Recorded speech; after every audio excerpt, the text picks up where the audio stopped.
আসসালামু আলাইকুম ওয়া রাহমাতুল্লাহি ওয়া বারাকাতুহু। ওয়ালাইকুম আসসালাম ওয়া রাহমাতুল্লাহ। নাহমাদুহু ওয়া নুসাল্লি আলা রাসূলিহিল কারীম, আম্মা বা'দ। فقال النبي صلى الله عليه وسلم: من أفتى بغير علم كان اسمه على من أفتاه، أو كما قال عليه الصلاة والسلام। প্রিয় আজিজ ছাত্র ভাইরা,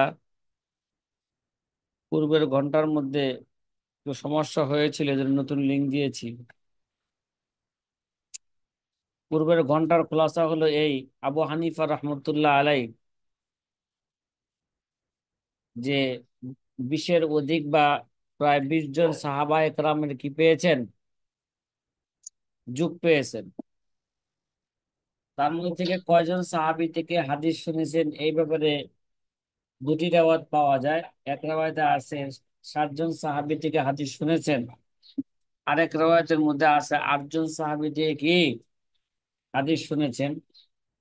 কিন্তু এই 8 জন সাহাবী থেকে যাদের নাম উল্লেখ করা হয়েছে সেগুলোর মধ্যে যে এদের সবার থেকে হাদিস শুনছেন কিনা এই নিয়ে কিছুটা কি আছে, তিলকাল আছে।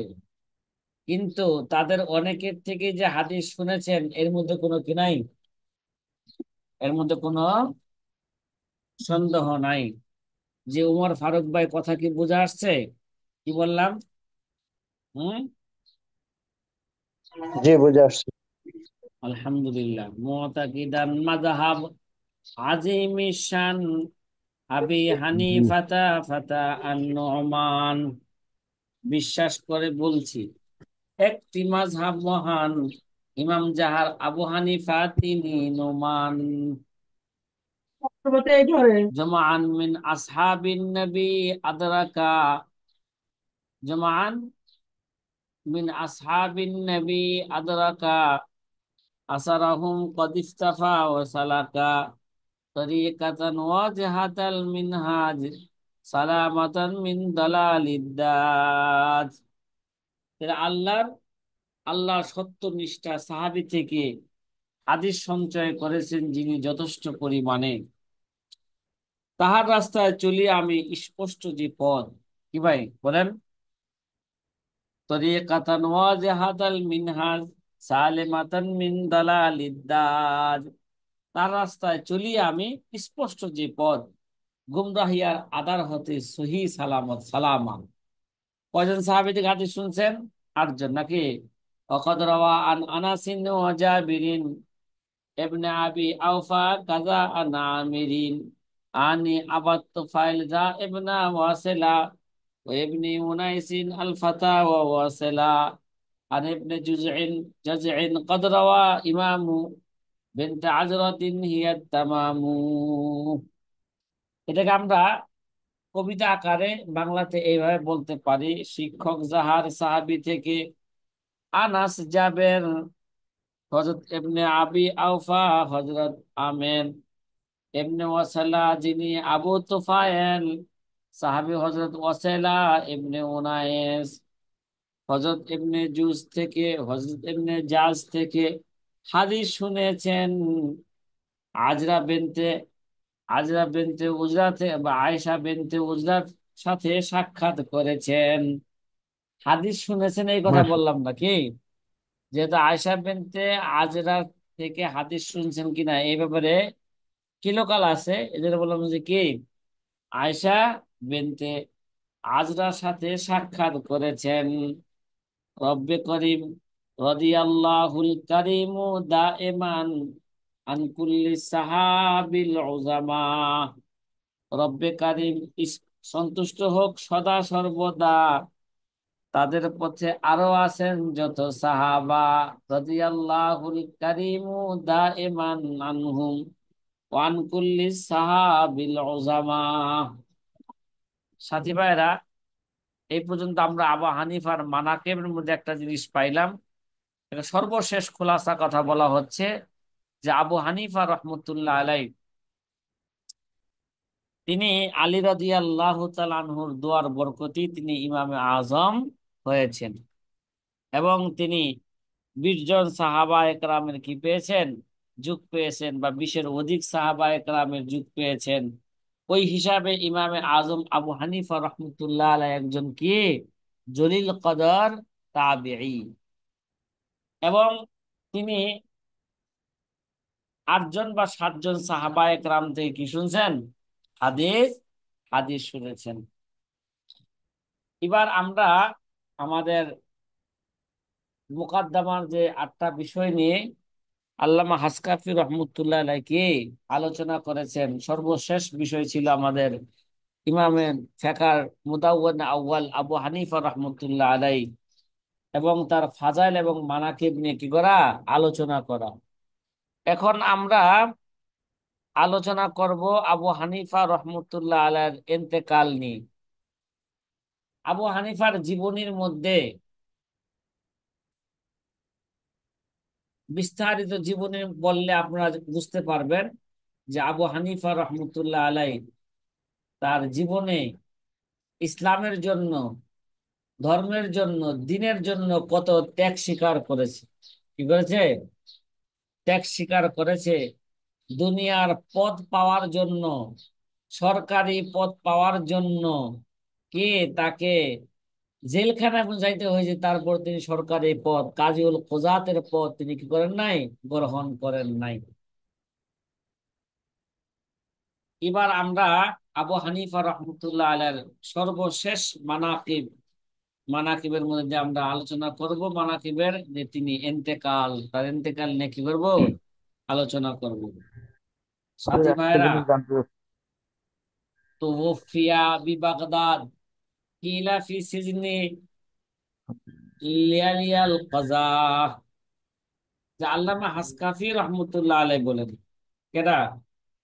আল্লামা হাসকাফি রহমতুল্লাহ আলাইহি বলেন, তুওফিয়া বিবাগদাদা কিলা ফি সিজনি লিয়ালিয়াল কাজা ওয়ালাহু সাবউনা সানাতান বিতারিখ 50 ওয়া 100।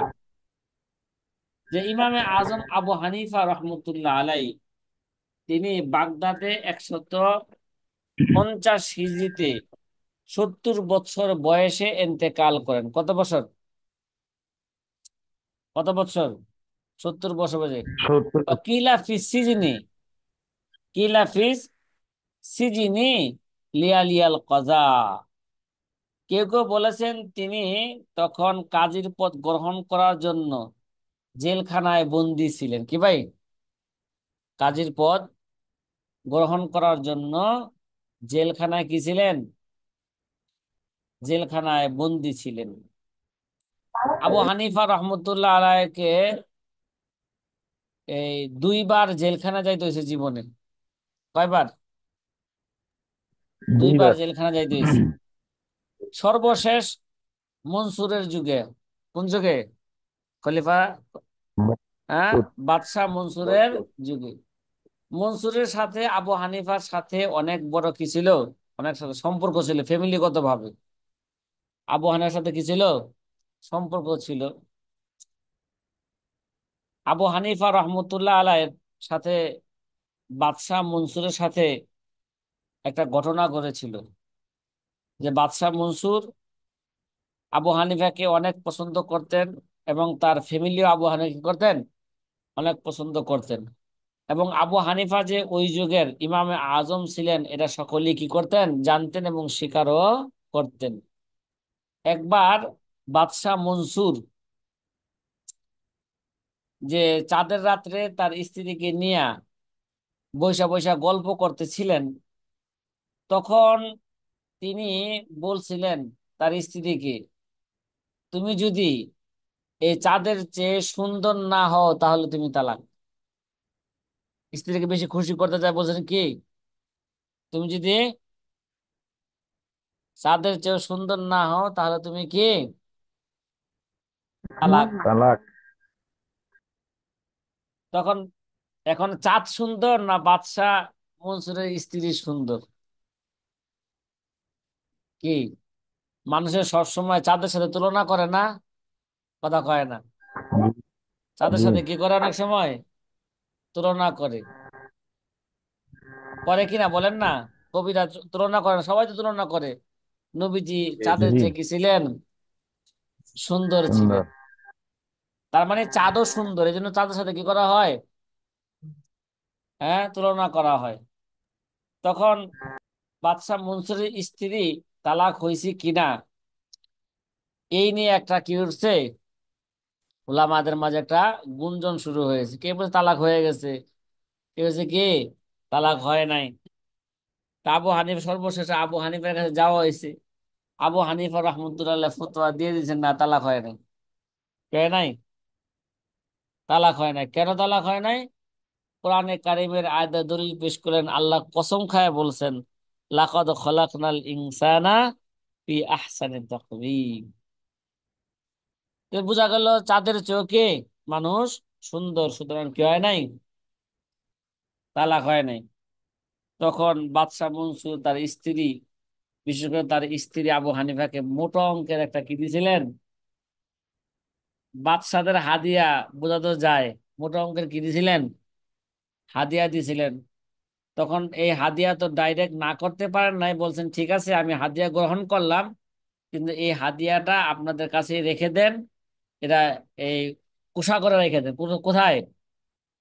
যখন প্রয়োজন হবে আমি নিব, অথবা আমার প্রয়োজন না হইলে রাষ্ট্রীয় কাজে এটা কি হবে, ব্যবহার হবে। আর আমরা তো বাচ্চাদের হাদিয়া পাওয়ার জন্য রাস্তা ঘুরি হাতের পিছনে নাকি? কথা বলেন না? হ্যাঁ, সাথী ভাইয়েরা, আসল ঘটনা যে আবু হানিফা রহমতুল্লাহ আলাই জেলে, সর্বশেষে জেলে গেলেন কেন, এই ঘটনা আল্লামা শামী রহমতুল্লাহ আলাই যে তার হাসিয়ার মধ্যে চমৎকার ভাবে উল্লেখ করছেন। এই বিষয়টা উলামায়ে কেরামের জানা খুবই দরকার। কাদের জানা দরকার বলেন? উলামায়ে ওলামায়ে কেরামের ইকরামের। এটা জানা খুব দরকার।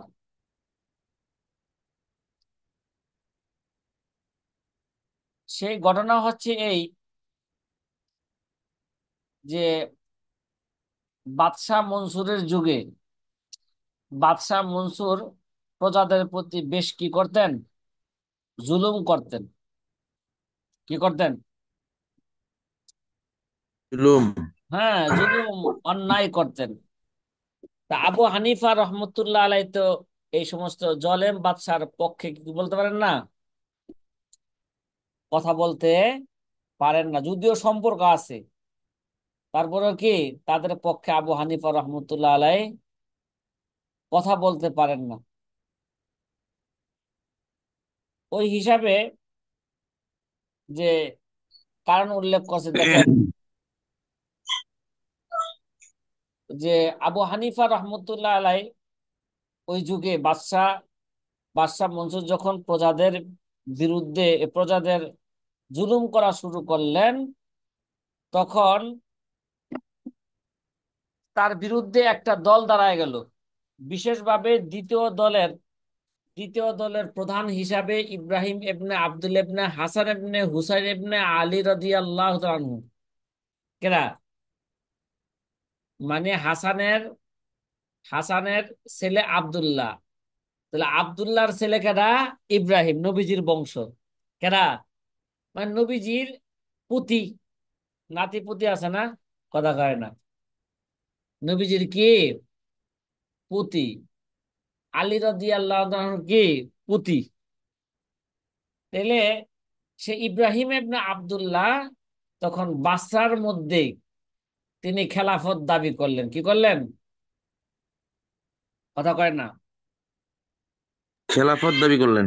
খেলাফত দাবি করলেন, যে সে মুসলমানদের জন্য কি হবে, সে এখন রাজা হবে। তা আবু হানিফা রহমতুল্লাহ আলাইহ যেহেতু সে নবীর বংশ, নবীর বংশ কখনো কি করতে পারে না, প্রজাদের প্রতি জুলুম করতে পারে না। ওই হিসাবে আবু হানিফা রহমতুল্লাহ আলাইহ কি করলেন, তার পক্ষ নিলেন। যে হ্যাঁ, যে বাদশাহ মনসুরের পরিবর্তে যদি জনগণ যদি ইব্রাহিম ইবনে আব্দুল্লাহ ইবনে হাসান ইবনে হুসাইন এবং ইবনে আলীকে যদি কি বানায়, হ্যাঁ বাদশাহ বানায়, তাহলে আশা করা যায় যে সে মানুষের প্রতি কি করবে না, জুলুম করবে না। আবু হানিফা রহমতুল্লাহ আলাইহ যদি কারো পক্ষে নেন, তাহলে ওই যুগে ওই সময় কুফা নগরী বাগদাদ, বাগদাদে কার কথার উপর মানুষ কি করতেন, চলতেন বলেন?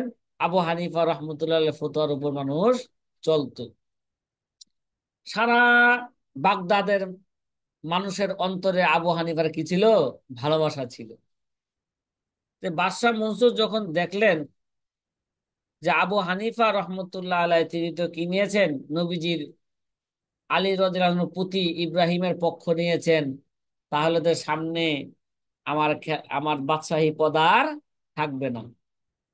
এই বাদশাহী পদকে টিকায় রাখার জন্য তারা মিটিং করলেন কিভাবে কি করা যায়।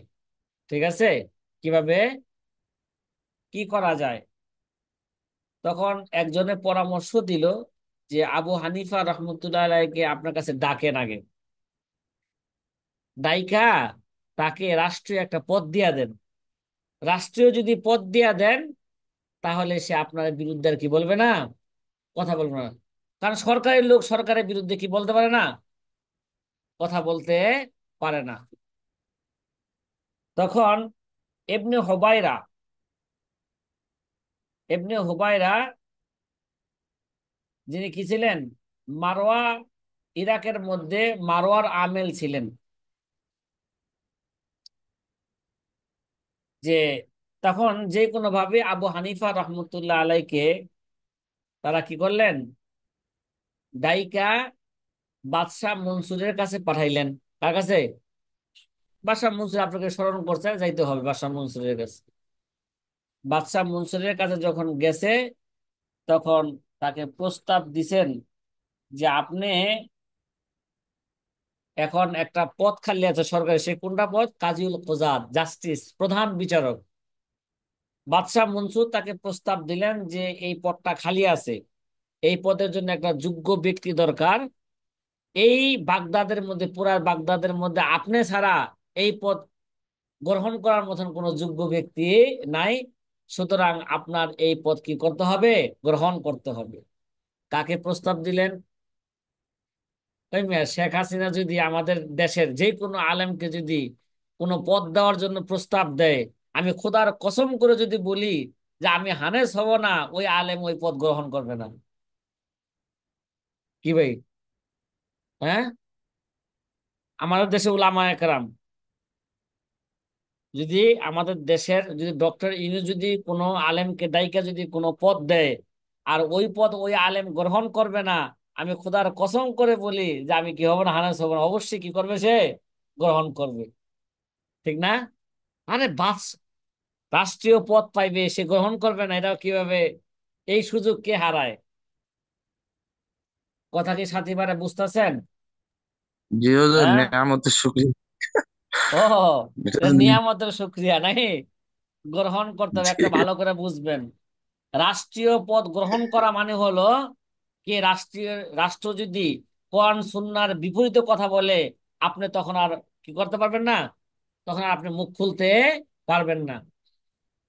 যার বাস্তব একটা ইতিহাসের দিকে আপনাদেরকে ইঙ্গিত দেই, আমাদের মুফতি আমিনী ফজলুল হক আমিনী, তিনি তো শেখ হাসিনার বিরুদ্ধে, রাষ্ট্রীয় বিরুদ্ধে যখন নাকি তিনি এমপি হয়েছিলেন না, তখন তো পল্টন ময়দানে প্রতিদিন প্রতিদিন বা প্রতি সপ্তাহে এসে কি করতেন, মিটিং মিছিল করতেন। কার বিরুদ্ধে বলেন?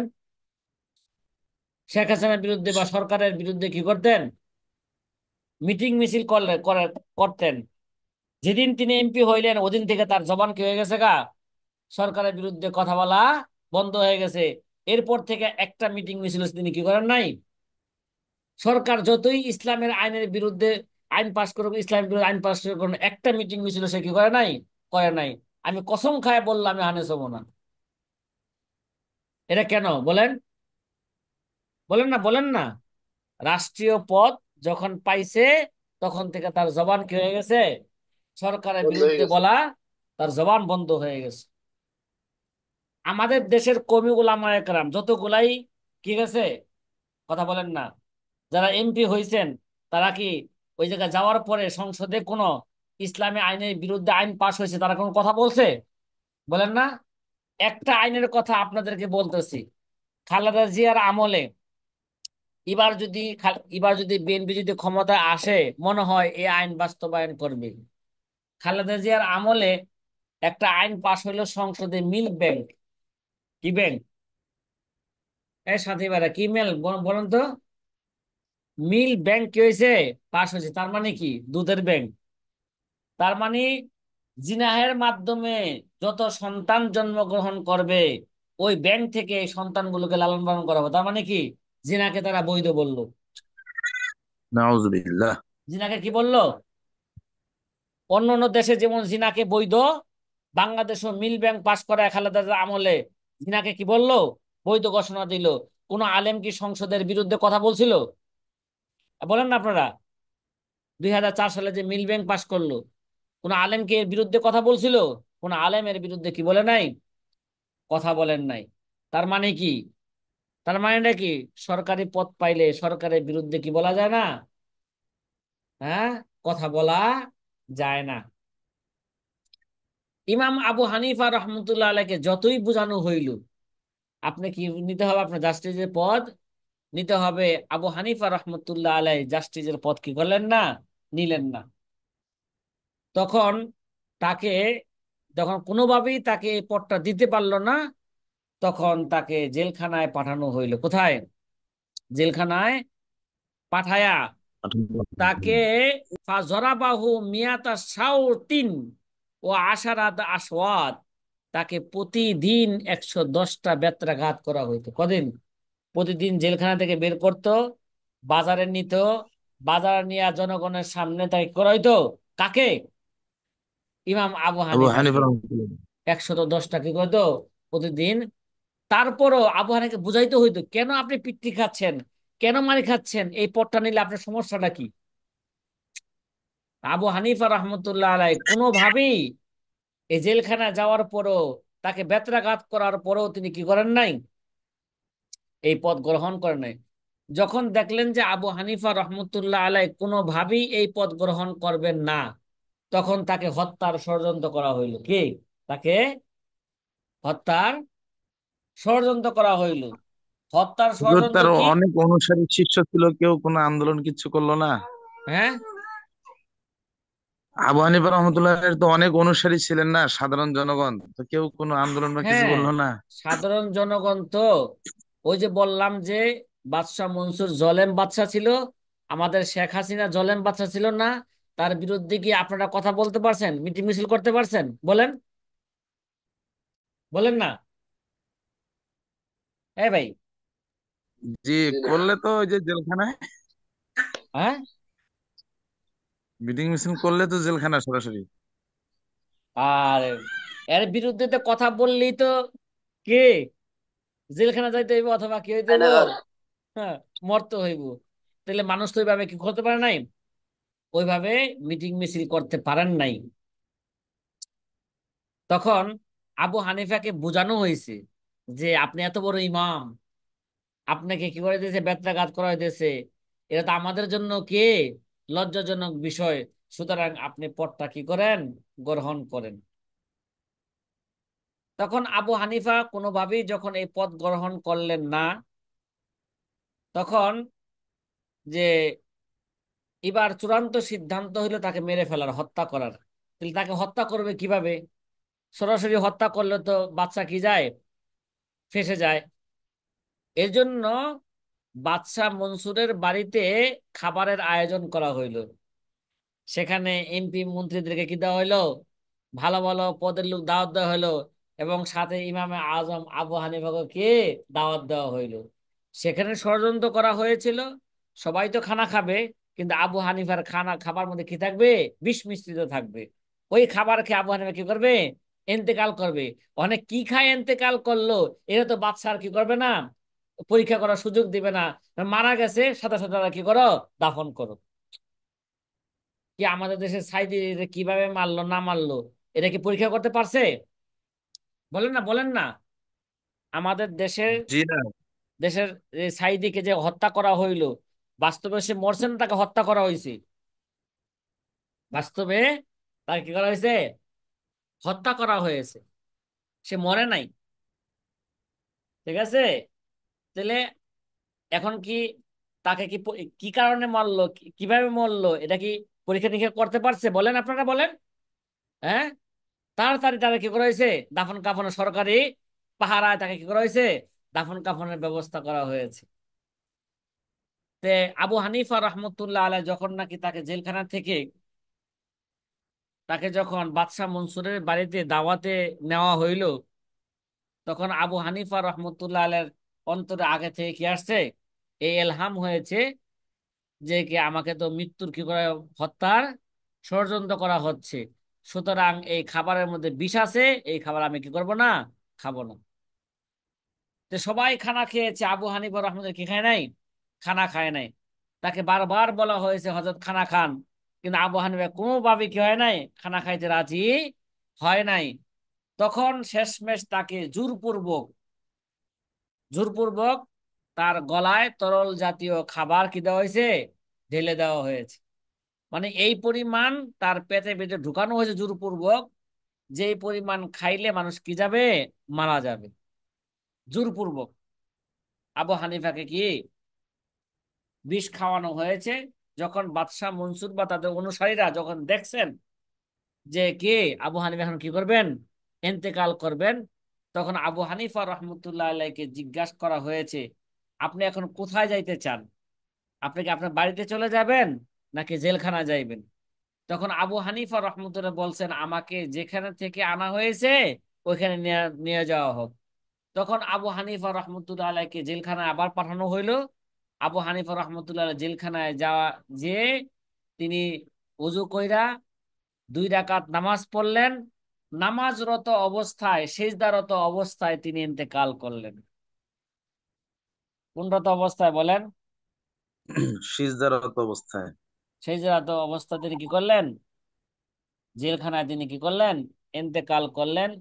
ওই কথায় আল্লামা শামী রহমতুল্লাহ আলাইহ দেখেন, এই হাসিয়ার মধ্যে লেখছেন অসহা আন্নাহু লাম্মা আহাসা বিল মউত। আবু হানিফা রহমতুল্লাহ আলাইহ যখন নাকি মৃত্যুর কি করলেন, অনুভব করলেন আমি এখন মারা যাব, ও সাজাদা, তে কি করলেন, তখন সেজদায় পড়ে গেলেন। ও মা ফামাতা ওয়াহুয়া সাজিদুন, কোন অবস্থায়, তিনি সেজদারত অবস্থায় তিনি কি করলেন, ইন্তেকাল করলেন। কোনরত অবস্থায়, সেজদারত সিজদারত অবস্থায়। অবস্থায়। যাই হোক, আল্লামা স্বামীর এই হাসিয়া পড়লে, এই হাসিয়া থেকে ওলামা একরামের শিক্ষা নেওয়া উচিত। কি, ওলামা একরামের শিক্ষা নেওয়া উচিত। এবং আমাদের আকাবেররা বা আমাদের তারিখে দারুন দেওবন্দের মধ্যে আছে, হাসতে হাসতে হাসতানা উসুল আছে না, 8টা উসুল, একটা হ্যাঁ জি, উসুলে হাসতা গানার মধ্যে একটা উসুল আছে যে সরকারের সাথে কোনোভাবে জড়িত হওয়া যাবে না। যাবে না। হ্যাঁ, কিরে ভাই, জি, আমরা তো সব সময় আমরা বলি আমার আকাবের কি আছে, আমরা তো আকাবের অনুসারী কথা বলি, কিন্তু বাস্তবে কি আছে, আমাদের মধ্যে আমল আছে? কথা কয় না। জি না, আমরা তো আমল নাই। সরকারের সাথে কোনোভাবে জড়িত হওয়া যাবে না, যদি এই উসুল আমরা মানি, তাহলে কি আমরা কি সরকার থেকে সার্টিফিকেট চাবো? বলেন আপনারা। জি না, হ্যাঁ, জি না। কিন্তু আমরা তো চাইছি। জি না। একমাত্র আলেম ছিলেন মুফতি ফকিহুল মিল্লাত, আল্লাহ তাকে জান্নাত নসিব করুক, ঠিক আছে, আমিন। মুফতি আব্দুর রহমান, তিনি সবসময় বিরোধিতা করছেন, না সরকার থেকে কি নেওয়া যাবে না, সার্টিফিকেট নেওয়া যাবে না। সরকারের কাছে গেলাম তো আমাদের হাত কি করে দিল, হাত বেঁধে দিবে, আমাদের হাত পাও বেঁধে ফেলবে, কোনোভাবেই সার্টিফিকেট নেওয়া যাবে না। সারা বাংলাদেশে উলামা একরাম তার বিরুদ্ধে আন্দোলন করলো, এই একটা লোকের কারণে আমরা কি পাই না, সার্টিফিকেট পাই না। তখন তাকে জোরপূর্বক তাকে কি দেওয়া হইলো, তাকে রাজি করানো হইল, আপনার রাজি হইতেই হইব। তখন ফকির মিল্লাত রাজি হইছে, তখন কি দিছে, সরকারে সার্টিফিকেটের ব্যবস্থা করছে। এ- তো এখন দেখেন, এই সরকারের সাথে জড়িত হওয়ার পরে আমরা কি লাভবান হয়েছি কিনা, বলেন না, বলেন না, কি লাভবান হয়েছি? আমাদের হাত পা বেঁধে দিয়েছে, কোনো লাভ নাই। ঠিক আছে। তো এই জি, ঘটনা থেকে আমাদের শিক্ষা নিতে হবে, আবু হানিফার জীবনী থেকে নিতে হবে, শিক্ষা নিতে হবে। শিক্ষানীতি। তুওফিয়া বি বাগদাদ কিলা ফি সিজনি লিয়াল কাজা। এই যে তখন এই শব্দটা আমি ব্যাখ্যা করছি, যে কিলা ফি সিজনি বলা হয়েছে আবু হানিফা কি হয়েছে, বাগদাদে জেলখানায় ইন্তেকাল করেছে, লিয়াল কাজা। কেন? জেলখানায় কাজীর পদ গ্রহণ করার জন্য জেলখানায় তিনি কি ছিলেন, বন্দী ছিলেন। জেলখানায় কি ছিলেন, বন্দী ছিলেন। বন্দী ওয়ালাহু ছিলেন। সাবউনা সানা বিতারিখে খামসিনা ওয়া মিয়া। যখন তিনি ইন্তেকাল করলেন তখন তার বয়স ছিল 150। ওয়াকিলা, কে কে বলা হয়ে থাকে, ওয়াকিলা ইয়াউমা তুওফিয়া বুলিদাল ইমাম শাফি। কেউ কেউ বলেছেন যে ইমাম শাফি রহমতুল্লাহ আলাইহি যেদিন জন্মগ্রহণ করছেন ওদিন আবু হানিফা রহমতুল্লাহ কি করছেন, ওদিন আবু হানিফা ইন্তেকাল রহমতুল্লাহ করেন। আলাই ইন্তেকাল করেছেন। ফাউদ্দা মিন মানাকিবিহি, কেউ কেউ মনে করেন যে আবু হানিফা, হ্যাঁ, কিংবা ইমামের মানাকিব হিসাবে এই বিষয়টিকে, যে আবু হানিফা যে ইন্তেকাল করছেন, ইমাম শাফি সেদিন কি করছেন, জন্মগ্রহণ করছেন, কেউ কেউ এটাকে ইমাম আবু হানিফার মানাকিব হিসাবে গণ্য করে থাকেন। অনেকে অতিরঞ্জন কথা বলেন, তো আবু হানিফা যতদিন দুনিয়াতে ছিল ততদিন ইমাম শাফি আসতে কি পায় নাই, সাহস পায় নাই। এগুলো এগুলো হলো অতিরঞ্জন কথা। এগুলো কে, বাড়তি অতিরঞ্জন কথা। কথা। আচ্ছা, তাহলে আমরা মোটামুটি আবু হানিফা রহমতুল্লাহ আলার সংক্ষিপ্ত একটা জীবনী নিয়ে কি করলাম, আলোচনা করলাম। আলোচনা করলাম। এবার তার জীবনের জীবনের একটা আমাদের আমাদের জন্য শিক্ষণীয়, বিশেষভাবে ফকিদের জন্য কি শিক্ষণীয় একটা ঘটনা এখানে শিক্ষণীয়। উল্লেখ করা হয়েছে। ওয়াকাদ কিল আল হিকমাতু ফি মুখালাফাতি আল হিকমাতু ফি মুখালাফাতি তালামিজাতিহি লাহু আন্নাহু রাআ সাবিয়ান ইয়ালামু ফিত্তিন। এর একটা ঘটনা এই ঘটনাটা আপনারা মনে রাখবেন। এই ঘটনাটা শরহ উকুদে রাসূল মুফতির মধ্যে কি লাগবে, কাজে লাগবে। এই ঘটনার কথা কাজে লাগে। সেখানেও কি দিয়েছেন, ইঙ্গিত দেওয়া হয়েছে। যে যেহেতু এই এই হাসিয়া কে লিখেছেন, আল্লামা শামী। শরহ উকুদে রাসূল মুফতি কে লিখেছেন, আল্লামা আল্লামা শামী। আল্লামা হাসকাফি রহমতুল্লাহ আলাই এখানে একটা ঘটনা বর্ণনা করতেছেন, একটা হেকমত বর্ণনা করতেছেন। হেকমতটা কি, যে ইমাম আবু হানিফা রহমতুল্লাহর ছাত্রদের সাথে মতবিরোধের হেকমত কি। যে আবু হানিফা রহমতুল্লাহ আলাইর দেখা যায় ছাত্ররা বাহ্যিক দৃষ্টিতে আবু হানিফা কি করছেন, সাথে মতবিরোধ করছেন না অনেক মাসলার মধ্যে। জি। আগে ভালো করে বুঝেন যে ইমাম আবু ইউসুফ, ইমাম মোহাম্মদ, মানে আবু হানিফা যত ছাত্র আছে, জুফার, হাসান, জিয়াদ, যত ছাত্র আছে সকল ছাত্ররাই আবু হানিফার কথার বাইরে কোনো কথা বলেন নাই। কি বললাম, আবু হানিফার বাইরে কথার কোনো কি বাইরে বলেন কোনো নাই, কথা বলেন না। কথা বলেন নাই। মানে হলো যদি কোনো মাসালার ক্ষেত্রে, অনেক সময় অনেক মাসলার ক্ষেত্রে আবু হানিফা কি করছেন, একাধিক মত পোষণ করছেন। যেমন বেতের নামাজ, এটা কি ওয়াজিব না ফরজ না সুন্নত, ঠিক আছে। আবু হানিফার এক রাওয়াতে এটা হচ্ছে ফরজ, এক রাওয়াত অনুযায়ী ওয়াজিব, আরেক রাওয়াত অনুযায়ী কি সুন্নত। কিন্তু এই তিন কোলের মধ্যে আবু হানিফা রহমতুল্লাহ আলাইহ নিজে একটা কোল গ্রহণ করছেন, সেটা কি ওয়াজিব। আবু হানিফা নিজে কি করছেন, কয় আমার এই ব্যাপারে আমার তিনটা মত আছে, তার মধ্যে আমার কাছে সবচেয়ে গ্রহণযোগ্য মত কোনটা, হ্যাঁ ওয়াজিব। কিন্তু আবু হানিফার ছাত্র যেমন সাহেবাইন, এরা আবার কি করছেন, কোল তো তিনও কোল কার, উস্তাদের আবু হানিফারই। মানে ফেকি মাসলার মধ্যে যত কোল আছে আমাদের মাযহাবের মধ্যে, যত কোল আছে সকল কোল কার, সবই আবু হানিফার। কিন্তু আবু হানিফা রহমতুল্লাহ আলাই মুফতাবিহি কোল হিসাবে সকল কোলকে গ্রহণ করেন নাই, ইখতিলাফি মাসলার মধ্যে যে কোনো একটা কি করছেন, গ্রহণ করেছেন। তো বেতের নামাজ ওয়াজিব, এটাকে সে কি করছেন, গ্রহণ করছেন। আর সাহেবাইন কি করছেন, গ্রহণ করলেন বেতের নামাজ হচ্ছে সুন্নতে মুআক্কাদা। তাহলে এই যে যে ইখতিলাফ করলেন, যদিও এটা আবু হানিফার কোলে ছিল, তারপরে বাহ্যিক দিশে ইখতিলাফ হয়েছে কিনা, কথা কয় না, জি। ইখতিলাফ হয়েছে না।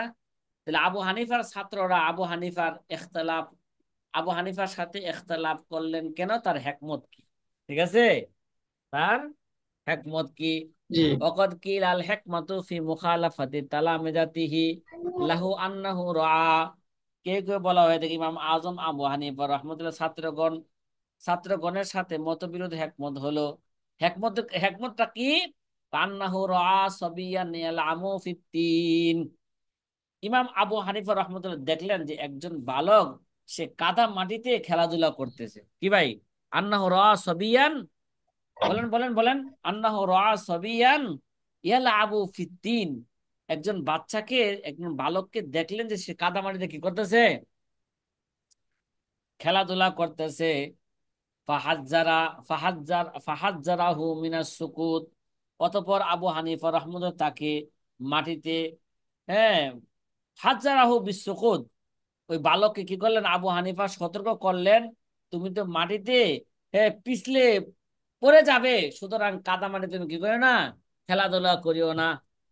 বাচ্চাদের কি করলেন, সতর্ক করলেন, তুমি কাদা সতর্ক মাটিতে কি করো করলেন, না, খেলাধুলা করো না। খেলাধুলা করিও না, খেলাধুলা করলে তো তুমি কি যাবে, পিছলে পড়ে যাবে। ফাহাজ্জারাহু যাবে। মিনাস সুকুত, তখন ওই বাচ্চা আবু হানিফাকে জবাব দিলেন, ফাআজাবাহু ফাআজাবাহু, ওই বাচ্চা তাকে জবাব দিল, বিআন ইহজার আনতাস সুকুত, কি বললো, বিআন ইহজার আনতাস সুকুত, অতঃপর ওই বাচ্চা বালক জবাব দিল, আপনি আপনি আমাকে পদস্খলন থেকে সতর্ক করছেন, অথচ একজন আলেমের পদস্খলন অর্থ হলো পুরো জাতি কি হয়ে যাওয়া, পদস্খলন হয়ে যাওয়া। কয়, বিআন ইহজার আনতাস সুকুত, আপনি কি আমাকে কে পদস্খলনের কি দিচ্ছেন, ভয় দেখাচ্ছেন আমি পড়ে যাব। ফাইন্না ফি সুকুতিল আলিমি সুকুতাল আলামি, একজন আলেমের পদস্খলন, হ্যাঁ, একজন আলেমের পদস্খলন অর্থ হলো পুরো পৃথিবীর পদস্খলন। একটা শিশু বাচ্চা যখন আবু হানিফাকে এই কথা বললেন, তখন আবু হানিফার চোখ কি গেল, খুলে গেল। কয়, বাচ্চা এই কথাই বুঝাইলেন, হজরত আমি তো একজন সাধারণ বালক, আমি একজন কে, সাধারণ বালক, এই কাদা মাটির মধ্যে আমি খেলাধুলা করতেছি, এই খেলাধুলা অবস্থায় যদি আমি পড়ে যাই, বেশি থেকে বেশি কি হবে বলেন, বেশি থেকে বেশি আমার হাত পাও ভাঙবে, ঠিক না, বেশি থেকে বেশি কি হইব, আমার হাত পা হাত পা ভাঙবে। ভাঙ। আর আপনি হচ্ছেন একটা আলেম, সারা পৃথিবীর মানুষ কি, মানুষের মুক্তাদা, সারা পৃথিবীর মানুষ আপনাকে ইমাম হিসাবে কি করছে, গ্রহণ করেছেন। সুতরাং আপনি বেশি সতর্ক থাকেন, যদি কোনো মাসলার ক্ষেত্রে যদি আপনি ভুল করে ফেলেন, পুরো জাতি ভুলের মধ্যে পড়ে যাবে, পুরো জাতি কি যাবে, ভুলের ভুলের মধ্যে ভিতরে পড়ে যায়, পড়ে যাবে। একটা পড়ে শিশু যাবে। বাচ্চা, একটা বালক যখন এইভাবে কথা বলল, তখন আবু হানিফা কি হয়ে গেলেন, এবার সতর্ক হয়ে গেলেন, না, কে এবার আমার কথাই যে সমস্ত কথা যে সঠিক হবে, হ্যাঁ, এটা হইতে পারে না। এবার ছাত্রদেরকে আবু হানিফা ছাত্র অনুমতি দিয়া দিলেন, কি দিয়া দিলেন, এবার অনুমতি ছাত্রদেরকে দিয়ে দিল। অনুমতি দিয়ে দিলেন। ফাহিনা ইদিন ক্বালা লিআসহাবিহি, ওই সময় আবু হানিফা রাহমাতুল্লাহ আলাইহি তার ছাত্রদেরকে অনুমতি দিলেন, ইন তাওয়াজ্জাহ লাকুম দলিলুন ফাকুলু বিহি, ও আমার ছাত্র ভাইরা শোনো, তোমরা যদি আমার কওলের বিপরীতে যদি কোনো দলিল পেয়ে যাও, তাহলে তোমরা সেই দলিলকে তোমরা গ্রহণ করো। এবার সুযোগ পেলে, এরপর থেকে কি ছাত্ররা আবু হানিফা কি শুরু করছে, ইখতিলাফ শুরু করছেন। ফাইন তাওয়াজ্জাহ লাকুম দলিলুন ফাকুলু বিহি, যদি তোমরা যদি আমার দলিলের বিপরীত যদি কোনো কি পেয়ে যাও, মজবুত দলিল পেয়ে যাও, তোমাদের দৃষ্টিতে যদি আমার দলিলের বিপরীত যদি কোনো মজবুত দলিল তোমাদের কাছে থাকে, ফাকুলু বিহি, তাহলে তোমরা কি করো, সেটাই তোমরা বলো। ফাকানা গ্রহণ করো। কুল্লুন ফাকানা কুল্লুন ইয়াখুযু বিরাওয়ায়াতিহি আনহু ওয়া ইউরাজ্জিউহা, এরপর থেকে কি হইলো, বলেন না, বলেন না, যদি তোমরা, যদি তোমাদের সামনে কোনো শরঈ দলিল স্পষ্ট হয়ে যায়, তখন তোমরা এর প্রবক্তা বা আমলকারী হয়ে যাও। এর জন্য তার প্রত্যেক ছাত্রই তার থেকে বর্ণিত একটি রেওয়ায়াত কি করতেন, গ্রহণ করতেন। ফাকানা কুল্লুন ইয়াখুযু বিরাওয়ায়াতিন আনহু,